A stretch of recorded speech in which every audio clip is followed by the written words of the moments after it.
অচিনপুর জঙ্গলে শিয়াল, বাঘ আর সিংহছানা একসাথে ফুটবল খেলছিল। কিছুক্ষণ খেলার পর বাঘের ছানা বলে, বল্টু, সিংহ, আজ আমি গেলাম। আজকে আর আমি খেলবো না। আমার বাবা কুরবানির জন্য বড় একটা গরু কিনেছে। আমি এখন গরুটাকে ঘাস খাওয়াবো। আচ্ছা বল্টু, সিংহ, তোদের বাবা কি কোরবানির জন্য গরু কিনেছে? বাঘছানার এমন কথা শুনে শিয়ালের ছানা আর সিংহর ছানা মাথা নিচু করে থাকে। এটা দেখে বাঘছানা বলে, কিরে, তোরা মাথা নিচু করে আছিস কেন? ও আচ্ছা, মনে পড়েছে, তোরা তো আবার গরিব। তোমরা তো কোনোদিন কুরবানি দিতে পারো না। শোন বল্টু আর সিংহ, তোরা যদি এই বছর কুরবানি না দিস, তোদের সাথে আর আমি বন্ধুত্ব রাখবো না। আমার একটা স্ট্যাটাস আছে না, তোদের মতো গরিবের সাথে আমি আর খেলবো না। আমি গেলাম রে। আমার বাবা 4 লাখ টাকা দিয়ে মস্ত বড় একটা গরু কিনেছে। সেই গরুকে আমি এখন মাঠে ঘাস খাওয়াবো। এ কথা বলে বাঘছানা সেখান থেকে চলে যায়। বাঘছানা যখন চলে যায় তখন শিয়ালের ছানা সিংহ ছানাকে বলে, দেখেছো সিংহ, ওই বাঘের কত অহংকার, আমাদের দুজনকে কিভাবে অপমান করে গেল। কি আর বলবো, বড়লোক বাঘের একমাত্র সন্তান। আমরা তো আর পারবো না ওদের মতো 4 লাখ টাকা দিয়ে গরু কিনতে। এগুলো ভেবে আর কাজ নেই। চল আমরা বাসায় যাই। যে গরম পড়ছে, হিট স্ট্রোকে মারাই যাব। চল বাড়ি যাই। এ কথা বলে সিংহ ছানা আর শিয়ালের ছানা বাড়ি চলে যায়। আর বাড়ি গিয়ে শিয়ালের ছানা তার বাবাকে বলে, বাবা, ও বাবা, কোরবানি তো চলে এসেছে। আমাদের এবছর কোরবানি দিবে না? বাবা বল্টু, দ্রব্যমূল্যের যে অবস্থা, এতে তো টিকে থাকাই দায়। আবার কোরবানি কোত্থেকে দেব বাবা? না না, আমি এত কিছু বুঝি না। আমাদের এবছর কোরবানি দিতেই হবে, বুঝতে পারছ? ছেলের এমন কথা শুনে শিয়াল অনেক চিন্তিত হয়ে বলে, আচ্ছা বাবা, তুই মন খারাপ করিস না। এবছর আমরা কোরবানি দেবই দেব। না দিতে পারলে ভালো হতো। ওইদিকে সিংহ ছানা তার বাবাকে বলে, বাবা, আমাদের কোরবানির গরু কত টাকা দিয়ে কিনবে? কোরবানি তো দিতেই চাইনি বাবা, কিন্তু বল্টুর বাবা বলল কোরবানি দিবে, তাই এখন আমাদেরও কোরবানি দিতে হবে। দেখি বল্টুর বাবা কি বলে। কত টাকা দিয়ে গরু কিনবে তা জিজ্ঞেস করে আসি। বাবা, আমরা এত কিছু জানি না, তুমি কিন্তু বড় গরু কিনবা।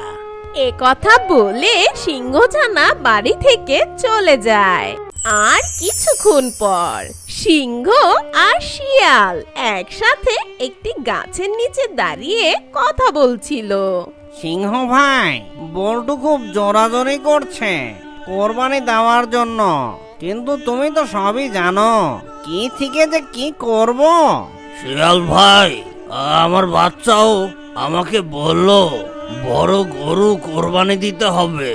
কষ্ট হলেও আমাদের কোরবানি দিতেই হবে। চলো আমরা বাজারে যাই, অল্প টাকার মধ্যে একটা গরু কিনে নিয়ে আসি। এ কথা শেষ করে তারা দুজন বাজারের উদ্দেশ্যে রওনা দেয়। আর কিছুক্ষণ পর শিয়াল আর সিংহ একটি গরু কিনে নিয়ে আসে। আর গরুটা নিয়ে যখন জঙ্গল দিয়ে যাচ্ছিল, ঠিক তখন বাঘের সাথে দেখা হয়। ওদেরকে দেখে বাঘ বলে, কিরে সিংহ ভাই, শিয়াল ভাই, এই পিচ্চি মার্কা গরুটা কোথা থেকে নিয়ে আসলি? হা হা হা হা, এটা গরু নাকি ছাগল? বাঘের এমন কথা শুনে শিয়াল আর সিংহর মন খারাপ হয়ে যায়। বাঘ ভাই, আমাদের যা সামর্থ্য সে অনুযায়ী আমরা গরু কিনেছি। যে পিচ্চি গরু কিনেছো সেই গরুর মাংস তোমরা নিজেরা খাবা নাকি আত্মীয়দের দিবা নাকি গরিবদের দিবা? ভাই, আমরা আমাদের সামর্থ্য অনুযায়ী যা পেয়েছি আমরা তাতেই খুশি। আমরা নিয়ম অনুযায়ী সমান ভাগে ভাগ করব। নিশ্চয়ই আমাদের এই গরুর মাংসেই বরকত হবে। তোমাদের সাথে এত কথা বলার আমার টাইম নাই। শোনো, আমি সবাইকে আসতে বলেছি, সবাইকে বেশি বেশি মাংস দেব। এ কথা শেষ করে বাঘ ওখান থেকে চলে যায়। আর কিছুক্ষণ পর শিয়াল ছানা আর সিংহ ছানা তাদের গরুটা দেখতে চলে আসে। বাবা, ও বাবা, এত ছোট গরু কোত্থেকে আনলে? আমি আজকে আর বাসায় যাব না, তুমি তোমার এই ছোট গরু নিয়েই থাকো। এ কথা বলে সিংহ ছানা রাগ হয়ে চলে যায় আর তার পিছু পিছু শিয়াল ছানাও চলে যায়।